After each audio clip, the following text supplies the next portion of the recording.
Selamat pagi anak-anakku. Assalamualaikum warahmatullahi wabarakatuh. Apa kabar hari ini? Tentu baik-baik saja bukan?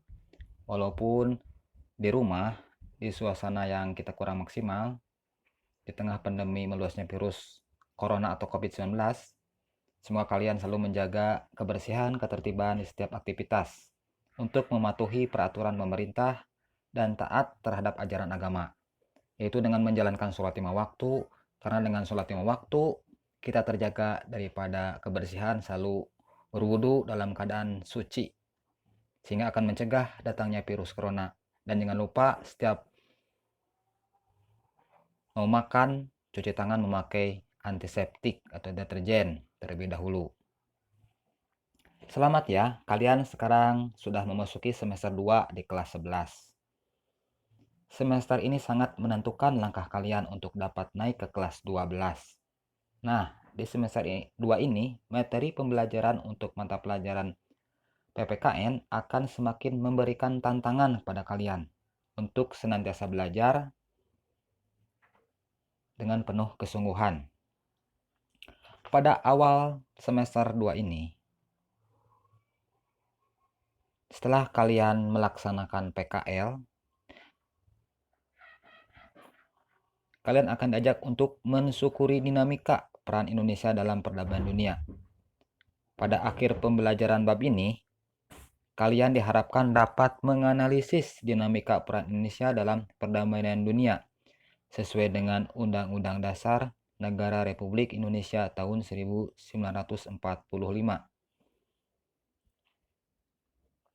Salah satu tujuan nasional Indonesia sebagaimana tercantum dalam alinea keempat pembukaan Undang-Undang Dasar Negara Republik Indonesia tahun 1945 adalah ikut melaksanakan ketertiban dunia yang berdasarkan kemerdekaan, perdamaian abadi, dan keadilan sosial.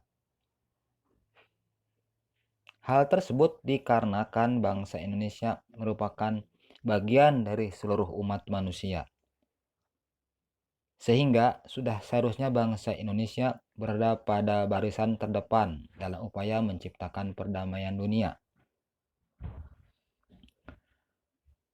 Nah, gambar ini adalah suatu peristiwa, contoh peristiwa ketika bangsa Indonesia menjalin kerjasama dengan bangsa lain dalam wadah negara-negara Asia Tenggara atau ASEAN.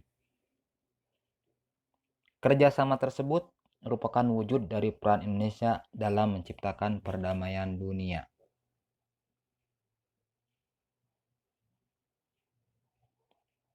Konsekuensi dari tujuan nasional, bangsa Indonesia harus senantiasa berperan serta dalam menciptakan perdamaian dunia. Hal tersebut dikarenakan bangsa Indonesia merupakan bagian dari seluruh umat manusia di dunia. Sehingga sudah seharusnya bangsa Indonesia berada pada barisan terdepan dalam upaya menciptakan perdamaian dunia. Peran Indonesia dalam menciptakan perdamaian dunia melalui hubungan internasional.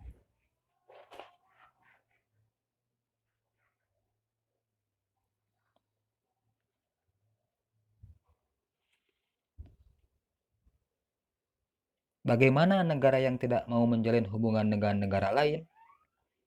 Tentunya akan dikucilkan dari pergaulan bangsa-bangsa di dunia. Tidak bisa berinteraksi dengan sesamanya yang berada di negara lain. Akan buta terhadap hal-hal yang terjadi di negara lain yang merupakan sumber pengetahuan bagi kita. Komponen-komponen apa saja yang ada dalam hubungan internasional? Tentunya ada 4 komponen. Yang pertama, politik internasional. Dengan nama lain, international politics. Yang kedua, studi tentang peristiwa internasional. Atau the study of foreign affairs. Yang ketiga, hukum internasional. Dengan kata lain, international law. Dan keempat, organisasi administrasi internasional. International Organization of Administration.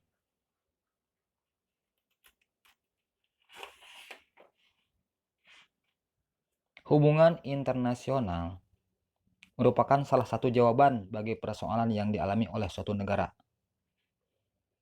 Ketika suatu negara mengalami kekurangan dalam suatu bidang, misalnya kekurangan tenaga ahli untuk membangun negerinya, maka melalui hubungan internasional inilah negara tersebut mampu mengatasi persoalan tersebut dengan menerima bantuan dari negara lain. Nah, di sini ada hubungan internasional. Apa itu hubungan internasional atau disingkat dengan HI? Hubungan yang bersifat global, yang meliputi semua hubungan yang terjadi dengan melampaui batas-batas kenegaraan.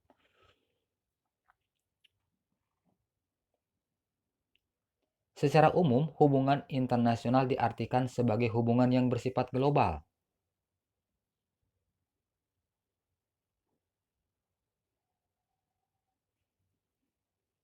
Next, apakah sama konsep hubungan internasional, politik luar negeri, hubungan luar negeri, ataupun politik internasional?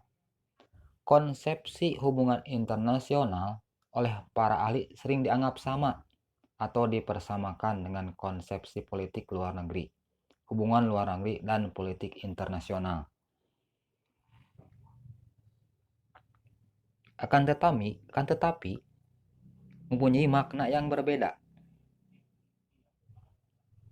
Satu sama lain akan tetapi mempunyai persamaan yang cukup mendasar dalam hal ruang lingkupnya yang melampaui batas-batas negara atau lingkup internasional. Adapun makna ketiga konsep hubungan internasional, politik luar negeri, hubungan luar negeri, politik internasional, yaitu politik luar negeri adalah seperangkat cara atau kebijakan yang dilakukan oleh suatu negara untuk mengadakan hubungan dengan negara lain dengan tujuan untuk tercapainya tujuan negara serta kepentingan nasional negara yang bersangkutan. Hubungan luar negeri adalah keseluruhan hubungan yang dijalankan oleh suatu negara dengan semua pihak yang tidak tunduk pada kedaulatannya. Sedangkan politik internasional adalah politik antar negara yang mencakup kepentingan dan tindakan beberapa atau semua negara serta proses interaksi antar negara maupun antar negara dengan organisasi internasional. Nah, sini tugas mandiri. Mungkin kalian pernah memberikan tugas mandiri ini. Ada di halaman 120. Pernah kalian yang sudah memberikan tugas, ya terima kasih dan bisa di-share di grup WA. Seperti inilah tugas mandiri yang kalian lakukan.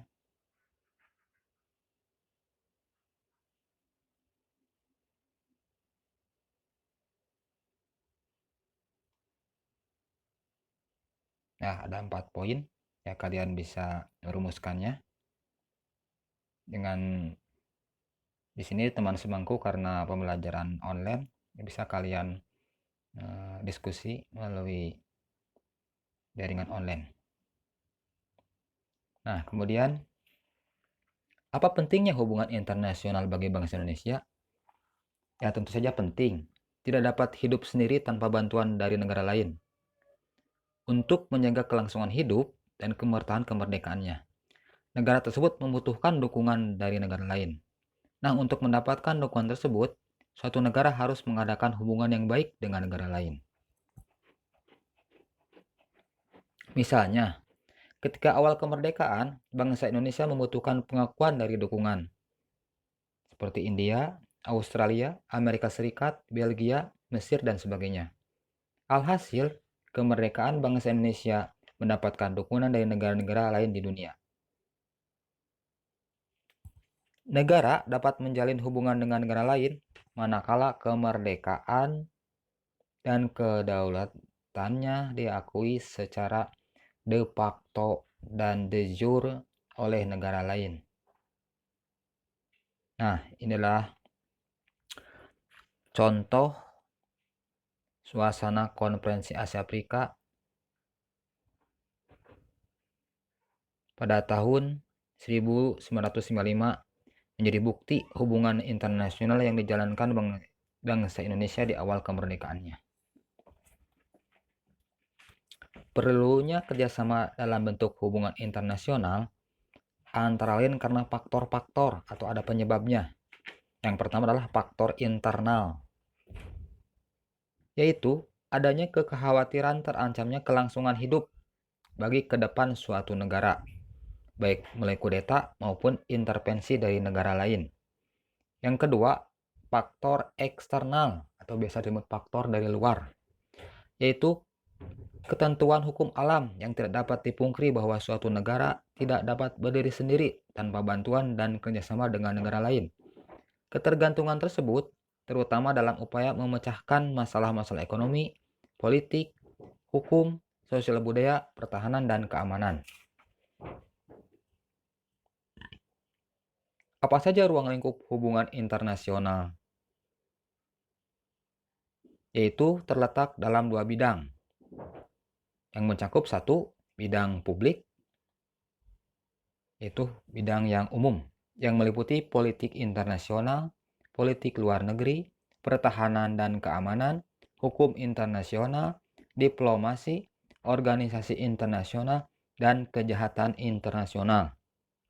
Yang kedua adalah bidang privat, meliputi ekonomi dan moneter internasional, ilmu pengetahuan dengan iptek, dan turisme atau travel kepariwisataan. Bagaimana hubungan internasional yang dibangun oleh bangsa Indonesia? Hubungan yang dibangun oleh bangsa Indonesia adalah tentunya pola hubungan internasional yang dibangun oleh bangsa dapat lihat dari kebijakan politik luar negeri Indonesia. Bangsa Indonesia menerapkan prinsip politik luar negeri yang bebas aktif dan diabadikan bagi kepentingan nasional, terutama kepentingan pembangunan di segala bidang, serta ikut melaksanakan ketertiban dunia yang berdasarkan kemerdekaan, perdamaian abadi, dan keadilan sosial. Hal-hal yang menjadi arahan Bank Indonesia mengadakan hubungan internasional, yaitu pembentukan satu negara Republik Indonesia yang berbentuk negara kesatuan dan negara kebangsaan yang demokratis. B. Membentuk satu masyarakat yang adil dan makmur secara material ataupun spiritual. C. Pembentukan satu persahabatan yang baik antara Republik Indonesia dengan semua negara di dunia. D. Mempertahankan kemerdekaan bangsa dan menjaga keselamatan negara. E. Memperoleh barang-barang yang diperlukan dari luar untuk memperbesar kemakmuran rakyat apabila barang-barang itu tidak atau belum dihasilkan sendiri. F. Meningkatkan perdamaian internasional karena hanya dalam keadaan damai Indonesia dapat membangun. G. Meningkatkan persaudaraan segala bangsa. Nah, sini tugas mandiri kedua. Nanti kalian mengidentifikasi manfaat yang diperoleh bangsa Indonesia dengan menjalin hubungan internasional. Seperti manfaat bidang ideologi, manfaatnya apa? Kemudian politik, ekonomi, sosial budaya, dan hankam. Itu saja pada pembelajaran KBM online daring hari ini. Semoga bermanfaat. Nanti kalian isi kuisnya. Semoga dalam pengisian diberikan kelancaran, kemudahan, dan mendapatkan hasil yang memuaskan. Terima kasih atas kerjasamanya. Wabillahi taufiq wal hidayah. Wassalamualaikum warahmatullahi wabarakatuh.